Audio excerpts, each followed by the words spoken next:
afternoon, ladies and gentlemen. I'm Jeong, or just Moon for short. I'm a volunteer for the GIC talk. It's a pleasure to see you all here for today's GIC talk. Before we move on to the talk, please either turn off your cell phones or switch them to the silent mode. Alright, shall we now move on to today's talk? Today's GIC talk will be given by Wilson Melbostad on topic of the risk of indigeneity and the realization of human rights. This topic will remind us of our Human Rights Cities Forum, which will be held from May 15 to 18. Wilson is from the United States and studied political science and world arts and culture at UCLA. He is primarily going to talk about what obstacles minorities face as a result of globalization and why human rights need to be realized. He is also here to prove that minority groups stray from cultural-specific tendencies is not a necessity and hopes to help construct a legal infrastructure to aid them. Well, are you all ready for today's talk? Then let's please welcome him with a big round of applause.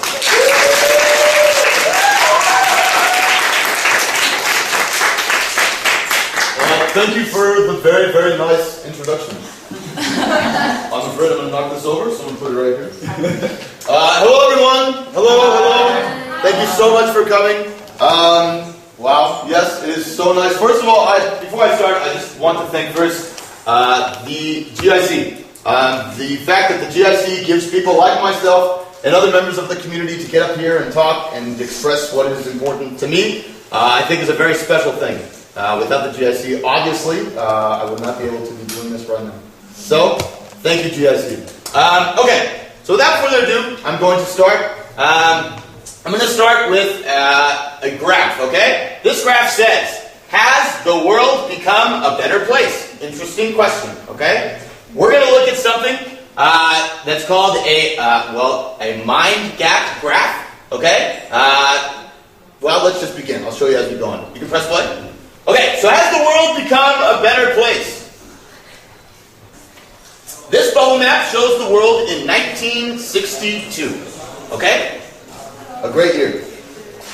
Okay, each bubble on this map is a country. Okay? Here we go, China, Ethiopia, Sri Lanka. The size of each bubble corresponds directly to population. Each continent has a color. Africa, America, the Arab states, Asia, Europe. Okay, so first we have, these are children being had per woman and child deaths before age 5. The industrialized countries are down here, okay? Most of women are having less than 4 children, and the survival rate, okay, less than 10% are dying, okay? These are the developing nations. Keep in mind, this is 1962, okay? Women had more than 5 children, and additionally, between 10 and 40% of these children in this particular range were dying. So the question is, have things become better in developing countries since 1962? Let's find out. These bubbles are going to move. Prepare yourself. Okay, so at first child mortality drops to about 20%. And then the number of children per woman starts to drop. As you can see, a mass exodus into this kind of developed range. We now have a completely different world.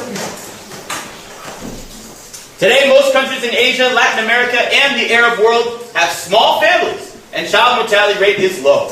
Most developing countries have now become industrialized countries. Okay? You can press pause, and then we can go to their actual presentation. Okay. So, this question, has the world become a better place? Well, it kind of completely depends on the indicators we choose to represent our answer. So in this last graph, that was a particularly cool graph, and we really have to take it in context. The fact that we can represent the world in terms of indicators such as number of children being had per woman and the number of those children dying or not in world countries, that's a very cool thing. Okay, that is fantastic. These indicators were maybe not available 100 years ago. So the fact that we can represent the well-being of the world in terms of health, that's a fantastic thing. Okay? But in general, statistics for development tend to focus on the tangible. Okay? That last graph was very tangible. We have people living and dying. That's health, right? In addition, statistics for development tend to focus on economic rates. Okay? Here we have GDP, GNP, and GNI. Okay? This is basically saying, state by state, how much is a state making in terms of its gross domestic product? How much money is a state making? Okay? These are things that, yes, maybe 100 years ago we didn't have access to, but today we can use them as indicators for a well-being of a state, well-being of people. Okay? If a state has a lot of money, those people are doing great. That's fantastic. Okay? And the fact that we can use these statistics in development is a very positive thing. Okay? But the point of my presentation today is that we might become a little too dependent on these statistics for figuring out the well-being of the world. Okay, yes, you can see some correlation in health statistics, in economic statistics. If the country has more money, maybe in general the people are going to be more happy. Okay, if the health is better in a country, yes, maybe the people in general will be more happy. But there are other indicators to be looked at. When you think about the well-being of an individual, there are individualized characteristics that make us different, that really can't be represented in that mind gap graph that I showed you earlier. Okay? And these are indicators that I call cultural indicators. And this is what we're going to be mainly talking about today. So what are cultural indicators? Okay? How can we take something like culture and put it on the grand scale of the world and make it tangible? It's a little hard to come by. Okay? That's the first point. Making cultural characteristics of people accessible to the world is very dangerous, right? The whole point of being a culture is that you're different from the person next to you.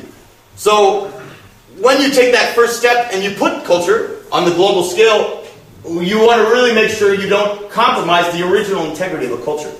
And that's what we're going to be talking about today. Okay, how can you make, / is it even beneficial to make cultural traits tangible? Whoop, that seems dangerous. It is a little dangerous, okay? But the whole point of our presentation today is maybe how to approach it in maybe a not dangerous way. Or even if that is even possible. Okay? Let's move on. Here we go. So, the question that I received so often from the GIC when I first gave my presentation. What is indigeneity? What is that? It's not in the dictionary. I have no idea what you're talking about. Red lights, what's going on? I understand your concerns. This is not a word in the English language, but there is a definition, I assure you. Okay, so, what is indigeneity? Well, it's to be indigenous, okay? So to be indigenous is to be local, to be native to your particular area. Where do you reside? So much of your identity when you are introduced to somebody, okay? First question when you get introduced, what's your name? Okay, my name is this. Second question when you get introduced. Where are you from? Exactly. Where are you from? Your location, the possession of where you live, has so much relevance. Okay? And to be indigenous is just that feeling of being local, to have possession of where you live. Okay? Entitled to an area of the earth? Well, maybe, right? When you think about it, though, we take for granted the ability to feel comfortable about where we reside. Okay? That's my area. It's mine. I have possession over it, and that brings me comfort. Okay? Alright. So, there is no one universally accepted definition of the term indigenous peoples. Okay? Basically, what this means is, we're thinking of indigeneity, indigenous peoples as, where do I reside? What land do I own? Okay? There are many different ways that people can live in terms of land ownership, right? We have community living, right? Where, everybody shares one big commune. We have in our today's modern society, we have property rights. Okay, I signed a deed to a house. This is mine. Okay, so the actual definition of indigeneity as well, is not one. There are multiple definitions of it. Okay, the actual word indigenous derives from Latin etymology as native or born within. Okay, to give you some more clarification, here's what the United Nations defines as, being indigenous. Okay, and I'm going to read this and then try to kind of make some sense of it. Indigenous communities, peoples, and nations are those that, having a historical continuity with pre-invasion and pre-colonial societies that developed on their territories, consider themselves distinct from other sectors of the societies now prevailing in those territories or parts of them. Okay, so what this essentially means is that we kind of take for granted that when you say, oh, okay, I'm from a country, right? We take for granted that maybe not everybody within that state feels a sort of connection to that particular state, right? The way that actually states and countries were founded sometimes were not in the most representational of fashions. So the United Nations definition forces us to look at the fact that there are people who exist within their nations but feel no allegiance to their nation, to their border, to their government that resides over them. So you look here, it's the pre-colonial societies.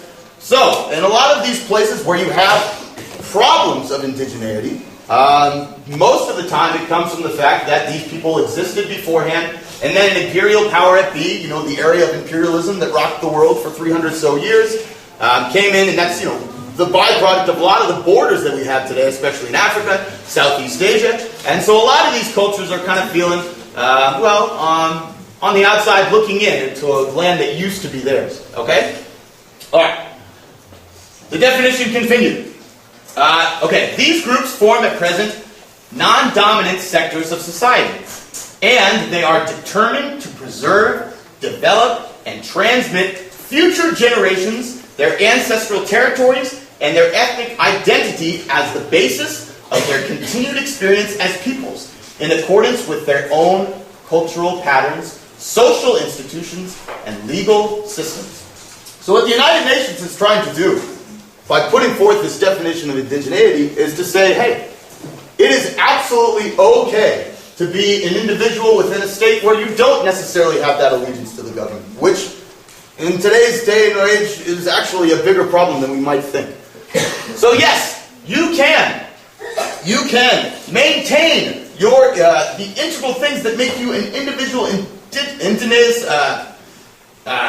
indigenous society using your social institutions and legal systems, right? Even though those systems might clash with the state, the United Nations is actually condoning for the preservation of these systems. Well, of course, this is just words, and the United Nations doesn't have complete ultimate power over every single state in the world. But the fact that this is on paper, and the fact that, you know, there are, the United Nations is a significant organization. Most of the world is a member of this organization. The fact that we're moving towards something like this, where we are recognizing that, you know, there are different legal institutions, maybe multiple, within a state, and that we accept that, that is a step in the right direction. Very cool thing. Alright. My definition of indigeneity, well, I have no problems with the UN. Those guys are pretty smart. Additionally, my definition kind of goes into the psychological implications of being indigenous. I mean, we as human beings, we need to feel like, you know, we're accounted for. You know, psychological terms, belongingness. Okay? I need to have something that is distinctly mine. I need to, as a human being, I need to have something that I can own. I need to have something that makes me me. Right? I wake up in the morning and I have this. What is my identity? Right? And a lot of times, like I talked about before, if we don't have a particular geographic location of ownership, a lot of that identity can be completely misconstrued, misunderstood, even within ourselves. So, indigeneity and the struggle of indigeneity is for a lot of these people realizing, you know, who they really are in terms of their geographic location. Okay, so the ways that we make ourselves distinct.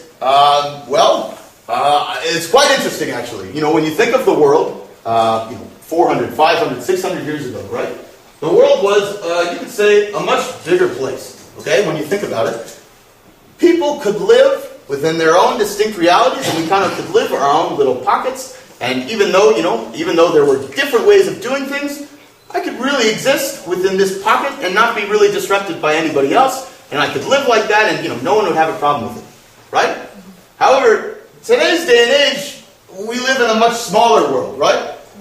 You say something now over the internet, and anybody can hear it all around the world, right? So now we are in a situation where we are needing to coexist. We are forcing ourselves to hear each other's opinions, hear each other's ideologies, hear each other's customs of living, okay?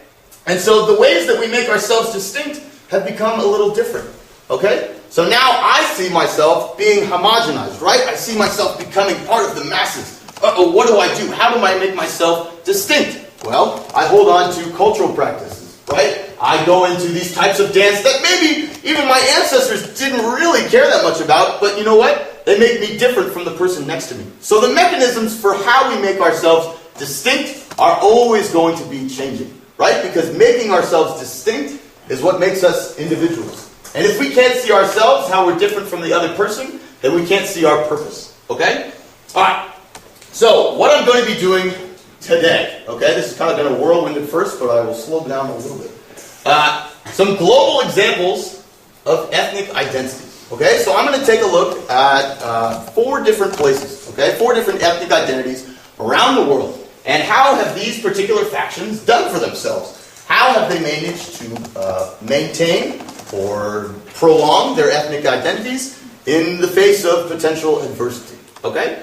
And then the last question I will talk about is the role of states or international policy in protecting indigeneity. Okay? We now have the United Nations saying, yes, we recognize that it exists. Okay? We recognize that you have these different legal systems, these different ways of doing things, this different way of existing within a state that says those ways are wrong. Okay? We have people saying it. But what is the role state by state to say, okay, maybe these minorities don't really represent the majority of my people, but do I have a responsibility to facilitate their individuality as well? It's a question that we're going to tackle that we don't really have an answer to yet at the end of the presentation. Okay. The first people I will look at are the Scots. The people of Scotland. Okay? Scotland, as it's known in Hanguko, okay, actually is a nation within itself. Although we actually, it's quite interesting when I try to tell people and explain in Korean where this station of Scotland is. It's Yongguk. I'm like, well, yeah, it's in England, sort of, but it's different, right? Scotland is an actual individualized kind of, ethnic identity. All right, let's talk about the history of the Scottish people a little bit. So, in pre-1700, okay, the Kingdom of Scotland and the Kingdom of England were completely separate entities. Okay, they had no physical relation to each other. Other than that, they were geographically close. However, they were independent entities, okay? So, at this time, pre-1700, we talked about the colonial era, right? There was a lot of imperialism going down. A lot of other European countries were going to other places around the world, taking resources from those particular countries, and, people back at home were reaping the benefits, okay? This is colonialism, straight up. So, Scotland was like, okay, we want to get our hands in this as well. We want to start our very first colony. Okay? So, Scotland decided to pick out, you can't really read it, but this place right here in present-day Panama. Okay? This place is called Darien. And the reason that I talk about Darien is actually the Darien colony in the kind of grand schematics of all colonies that have ever existed was one of the worst in the history of colonies. I mean, it was the biggest failure in terms of building a colony that you can imagine. Okay, it lasted less than a year. So, the people of Scotland came over to Darien. They said, okay, this is a great place to live. The colony lasted less than a year based on disease. The Scottish people encountered diseases they'd never seen before, wiped out at least 50% of the population within the first couple of months of the people who were living there. Second biggest problem Darien faced was, the air wasn't really arable at all. It was a marsh, right? So they got there, they tried to grow stuff, and nothing's really here for us to eat. Okay? Then the third biggest problem, we didn't really plan this out very well. It looks like Darien is already owned by the Spanish. So, unfortunately, after less than a year, the Spanish came in and said, what are you guys doing? There was a little skirmish, and the Scottish were essentially completely killed off from the former colony of Darien by the end of 1699. So why this is relevant is because of the fact that after Scotland's very short hurrah in their in the colonial world, they were completely broke. Scotland had absolutely no money. And the noblemen of Scotland, the people who owned Scottish wealth, or who did at one time, were looking for a way to get this money back. And so we come to the Union of the Crowns in 1707. Okay? At this time, the Royal British Crown and the Royal Scottish Crown merged together in 1707 and have been a part of the same United Kingdom ever since. Okay? So, since the Union of the Crowns, the Scottish people have kind of felt, well, in terms of population, there were many more people living down in the English kingdom than Scotland. So they were looking for ways, okay, so now I'm a part of this new kingdom.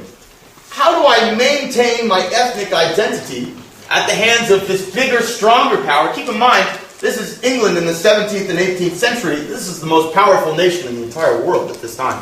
So, how do I maintain my identity at the hands of the English, who are basically dominating everybody else and everything? So, well, there were some interesting tactics. I talk about the Scottish Highlanders, okay? The Scottish Highlanders. Who's here seen Braveheart, right? Braveheart, you know what Braveheart is, okay? Most people know Braveheart. The Scottish Highlanders were essentially, Braveheart. They were essentially these rugged, rough-living people who lived in the very, very northernmost part of Scotland. The irony kind of comes in aggressively at this point. So, in a bout to look for Scottish national identity, Sir Walter Scott, who was a big author in Scotland at this time, decided to take upon, the Scottish Highlanders, well, they were in Scotland. Why don't we just adopt their culture as one of ours? The reason I make Scottish Highlander culture and the Kingdom of Scotland culture different is mainly because they were. Prior to 1707, the Union of the Crown, the Kingdom of Scotland and the Highlanders were completely separate. Actually, they hated each other. They went to war numerous times. In fact, the Highlanders of Scotland conceded with King Edward of England to try to get rid of the Kingdom of Scotland at least 4 times. Okay? So the fact that now, okay, fast forward about 200 years later, Sir Walter Scott says, hey, those Highlander guys, those guys were great. They really did a lot for Scotland. And you know what? Let's just take their identity and make it ours. Because, well, to be true, they were barbaric, really tribal-living, war-fighting people. So, let's take their identity. That kind of makes us a little different from, maybe the English culture, right? So, all of a sudden, everybody in Scotland started rallying around this Highlander culture, which in fact wasn't really representational of who they were whatsoever. As you can see here, a little bit, Scotland is now known for wearing kilts. Okay, kilts and bagpipes and tartans and plaids. This actually has nothing to do with Scottish culture whatsoever, like I just mentioned, right? The tartan, right? Every single Scottish family was supposed to have a tartan, right? Oh, I'm the Johnston clan, and our tartan is green and yellow. But actually, this also was made up from thin air as a way to preserve ethnic identity, okay? This was all kind of inside the head of Sir Walter Scott, which is pretty brilliant. You have to give the guy credit, because what do we think of Scotland still today? We think of bagpipes, kilts, all of that stuff. Okay, so in 1822, King George came from England up to Scotland. It was the first visit by a member of the English monarchy in over, 250 years. So it was a big deal. King George came. Not only did King George come and visit Scotland, he decided to come wearing a kilt. Okay, so even King George in England was now a mechanism to put forth this brand new Scottish identity. Okay? Alright, so that's the foundation of what we think of as Scottish identity now. And now fast forward a little bit to present day. You have what's called devolution. Okay, so as we know, the United Kingdom is actually made up in 4 nation states. Okay? You have England, Wales, Scotland, and then you have now Northern Ireland as well. Okay? Who are now a part of the United Kingdom. Right? They're 4 nation states kind of grouped into one. In 1997, under the head of, when Tony Blair was the Prime Minister of the United Kingdom, we saw all 4 of these states drift apart into their own representational, semi-representational democracies, their own forms of government. Okay? Scotland got their own parliament, Wales got their own parliament, Northern Ireland got their own parliament, and, England was so big that they kind of just kept control of the one they already had. Okay? And so, you have this semi-representational parliament that can make decisions for Scotland. Okay, we can make decisions about ourselves, we're feeling good. And as soon as they tasted just a little bit of independence, it's caught fire. Okay? this September, the Scottish National Party, the ruling party in the Scottish National Parliament, is putting forth a referendum to the people of Scotland to vote on their independence. If this vote goes through, Scotland will secede from the United Kingdom and try to regain entrance as a member of the European Union. Which is kind of mind-blowing to think about. Okay, so let's fast forward. Scotland's down the dumps. What are we going to do to maintain our ethnic identity? To now, we're gonna leave England and we're going to be our own people. It's kind of miraculous when you think about it. And then the mechanisms that helped preserve this ethnic identity, whether or not they were true or not, they certainly have worked. All right, so that's the first case. Next case. Here we are, the Romani, the Gypsies, okay? Who here has heard of Gypsies? We've heard of Gypsies, okay? All right, the Gypsies are interesting because they're actually the largest stateless ethnic group in the world, okay? It is thought that they number around 11 million people around the world, okay? Most of them are concentrated here, you can see in the map. Most of the Gypsies are concentrated in the Eastern European countries.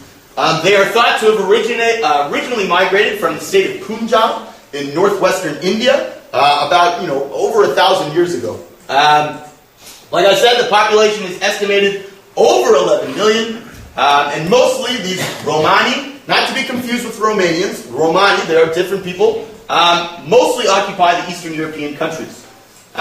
Mostly members of the former Soviet bloc countries, right? Keep in mind, during the Cold War, a lot of these Eastern European countries were under control by Russia. And were also struggling having their own ethnic identity problem, right? We're not communists, we're our own people, we want independence. And so, actually, the whole recipe was not too good for the Romani, okay? People trying to rally around their own cry, not to be Russian, used the Romani as an excuse to kind of, kick them out and rally around the flag, and these people are the reasons we have all these problems. We've seen it many times before. Rewind a bit to the Holocaust. The Holocaust as well, aside from Jewish people that the Nazi Party picked out, the Nazi Party also singled out everybody who was in the Romani affiliation, right? All the Gypsies. There were estimated to be about 1.5 million Gypsies killed in concentration camps during the Holocaust. Some other cases of, you could say, ethnic genocide towards the Romani people trying to wipe out their ethnic identity. There's been compulsory sterilization in Czechoslovakia, now the Czech Republic, from 1979 to 2001. Compulsory sterilization. This basically refers to a medical procedure by which a woman is no longer allowed to have children. Right? So this method was used as a way to ensure, okay, well, if these mothers can't have children, we won't have any more Romani, right? And so this was also a form of kind of ethnic genocide, right? A way to wipe out an entire people in kind of a really brutal, grotesque fashion. Okay, and then you have in Italy, the Emergenza Nomadi, okay, which was the nomadic emergency, which was a state of emergency declared by then President Berlusconi of Italy to say that every single Romani that is existing in Italy is a national security risk, okay? He essentially tried to in terms of policy, they had no access to any of Italy's health policy, state policy, anything like that. In terms of polity, and then in terms of ideology as well within the Italian people, tried to completely alienate the Romani from, the country of Italy, where they've had a very long history as well. Okay, and then the last part of ethnic cleansing, I guess you could say, ethnic repatriation that the Romani have faced has been in France. Look at these dates, guys. I mean, this is 2010. This is 4 years ago. This is still happening. Forced repatriation in France. So here we have France right here.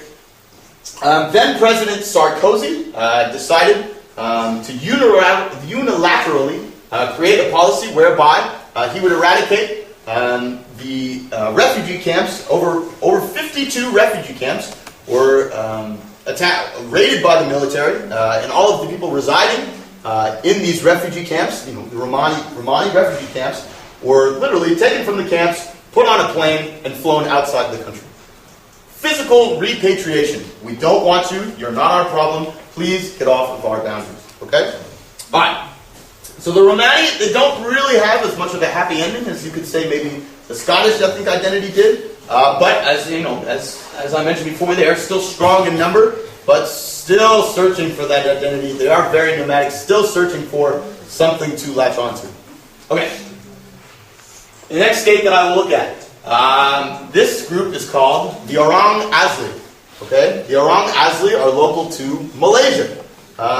Malaysia is actually an extremely interesting case because the ethnic makeup of Malaysia as a state in general is kind of all over the place. As you can see, here is the ethnic and religious distributions for ethnic groups in Malaysia. Okay? Here you see the predominant group. You have 50%. These are the Malay people. Okay? In the early 1960s, okay, Malaysia was made into a federation. Okay? There were different states who agreed to make one state, the Federation of Malaysia. Okay? During this agreement, actually, as you can see here, we have the Malay people composing 50%, and then ethnic Chinese are the second biggest group, composed of 23%. In the original formation of the Federation of Malaysia was Singapore. The state of Singapore was initially supposed to be included within the Federation of Malaysia.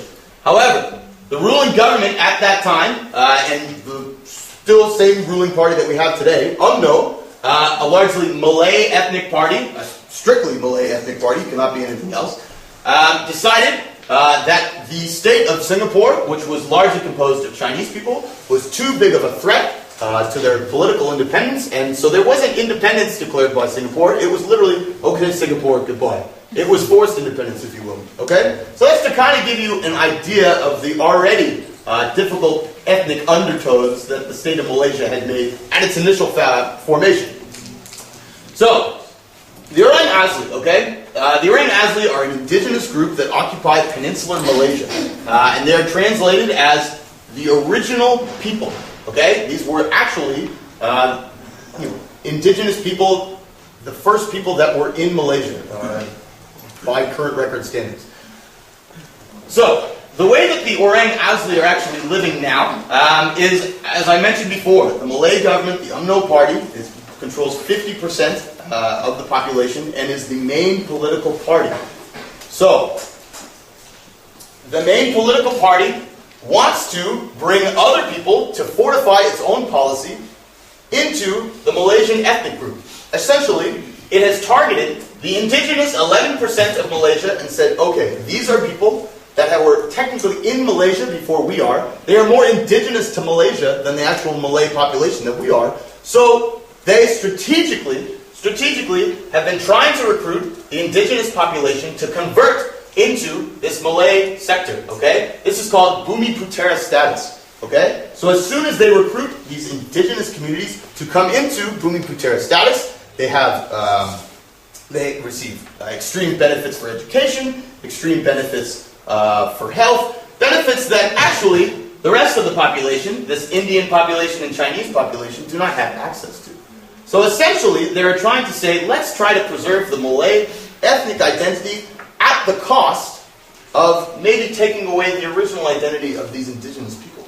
And the Orang Asli are kind of at the center of the struggle. Let's see.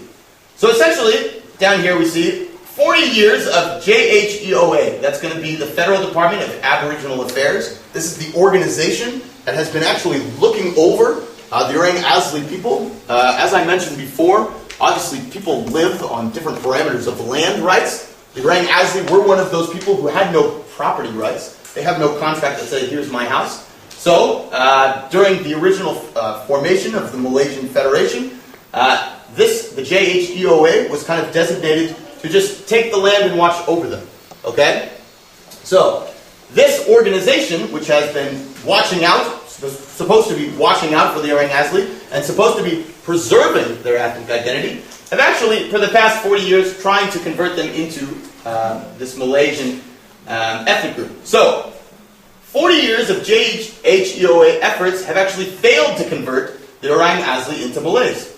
The Orang Asli are simply saying, no, I don't want to be Malaysian. It's not who I am. The religious practices are completely different. Keep in mind the Malays are predominantly Islamic people. I mean, that is one of the guidelines for becoming a Malay is you have to be of Islamic, you have to be a practicing Muslim. And there's a lot of compromise in terms of the Orang Asli religious beliefs and that of Islam.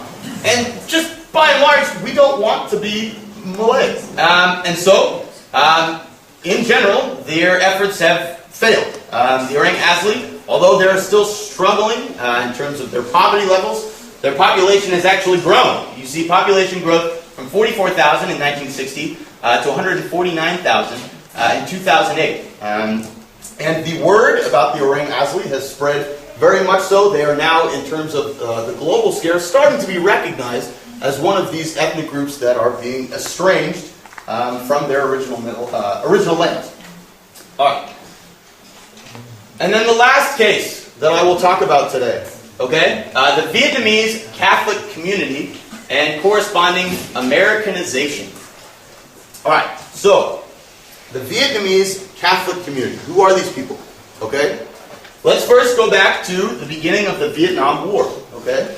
During the Viet Minh takeover, the communist North takeover of Vietnam from the imperialist French, many of these Vietnamese Catholics were individuals that had been converted by the French into the Catholic Church. Right? During the time of the French imperial era, the French said, hey, if you join our religion, or if you join our church, there are multiple benefits for you. During the time of the French imperial era, these people were treated extremely well.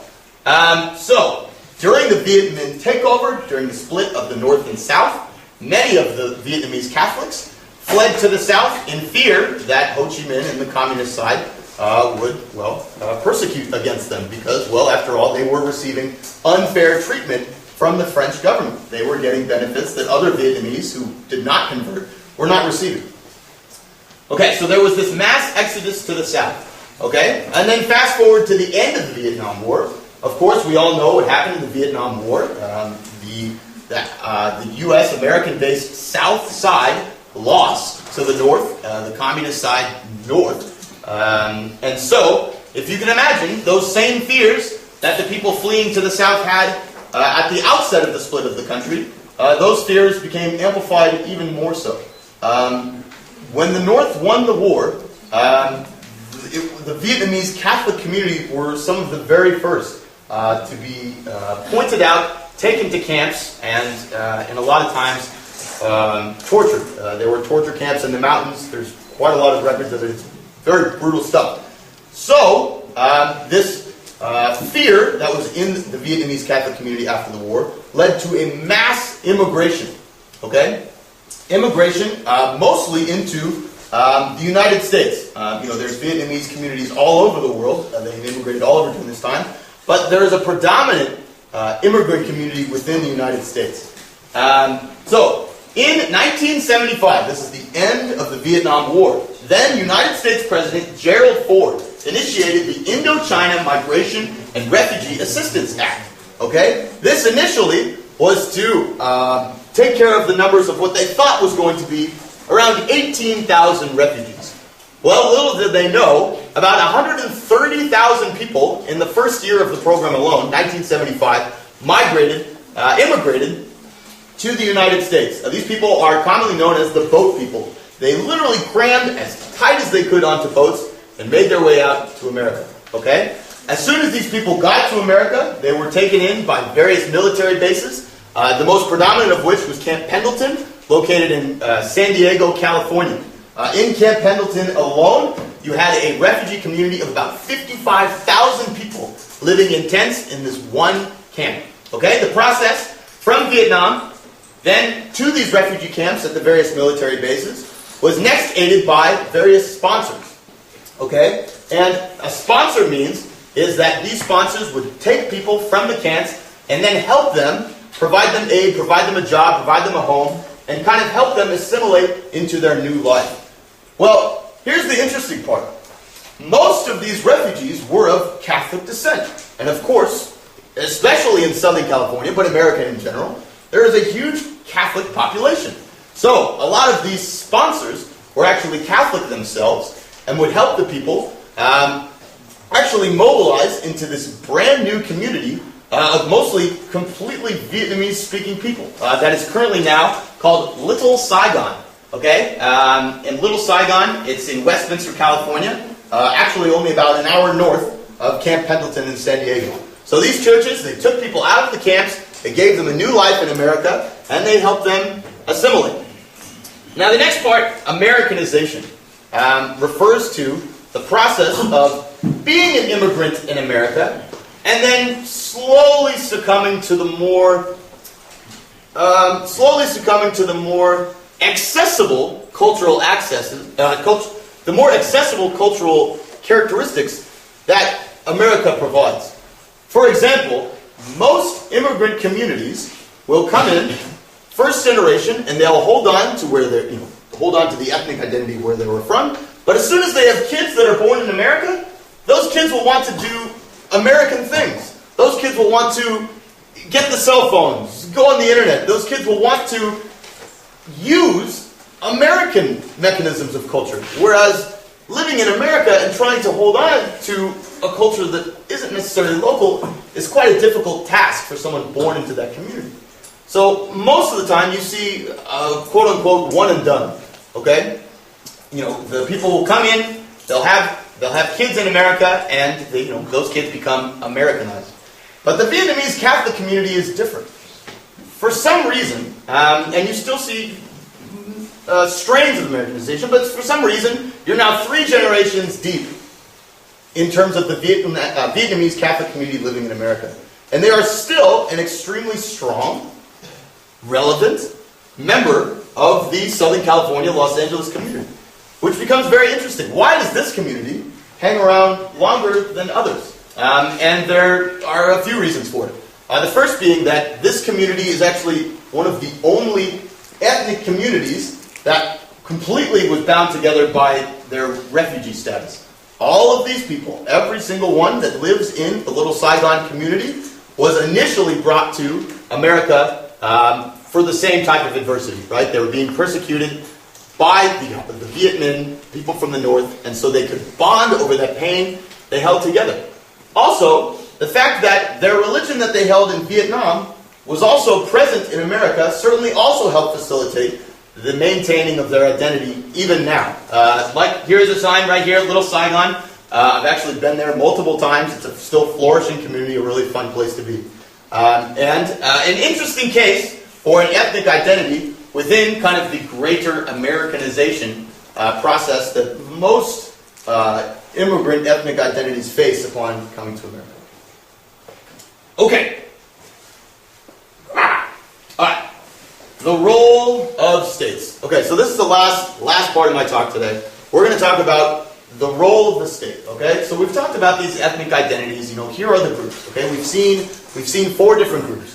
Okay, but now, what role does the state have? What does the state need to do in terms of protecting the people that are living within their borders?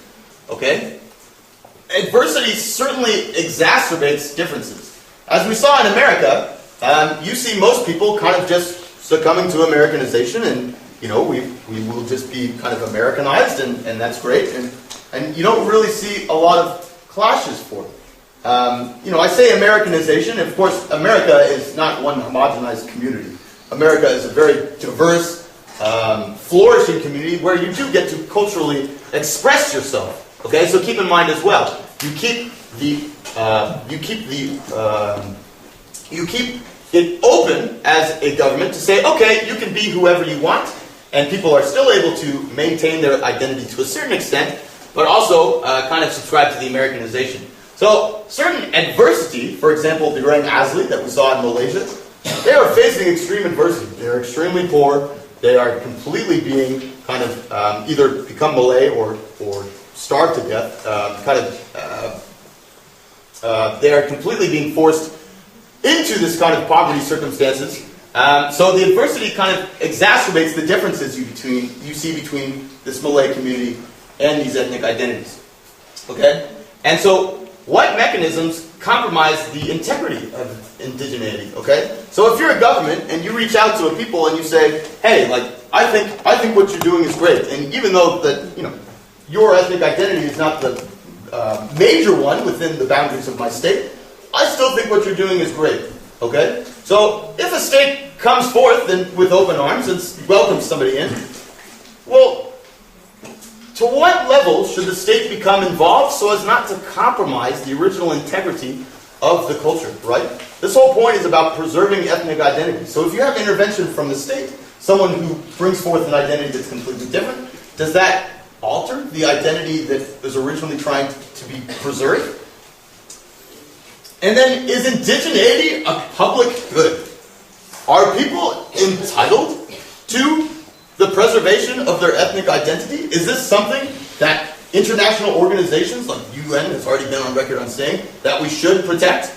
There is a certain extent that change will happen. Change is inevitable, right? So, to what extent should we, as people, and should states, recognize indigeneity and try to preserve it? Because at the end of the day, to a certain extent, change is inevitable. It brings up an interesting question. Okay? And then, my last point. What about those more ethnically homogenous states? Okay? Coming to Korea is extremely interesting. Okay? When we think of Korea, we think of, well, Korea is actually the second most ethnically homogenous state in the entire world. The first being North Korea, right? Korea is mostly populated with Koreans, okay? So you don't really see as many clashes. You don't see people kind of struggling for identity as much. To me personally, you don't see as many, cultural outcries. People saying, I need to preserve the fact that I'm Korean. You don't see it as much because you look around and everyone is Korean. So it becomes an interesting case when you see a country that is the most, secondly most ethnically homogeneous state in the world. Of course, you look around at the demographics here in the room today and they're a little different, right? But for a state like Korea, who is so predominantly Korean, in the future, if they do see some sort of ethnic change, how will the society handle that? It's an important question to think about in our globalizing world. Okay? Alright, and so that is the end of my presentation. A quote from Einstein, just food for thought. Nationalism is an infantile disease. It is the measles of mankind. And essentially what Einstein is trying to say here is that the need to possess and the need to possess things for your own identity can be somewhat selfish. And the need to possess things at the cost of the person next to you might not be as worth it as you may think. Thank you so much, everybody. I appreciate it.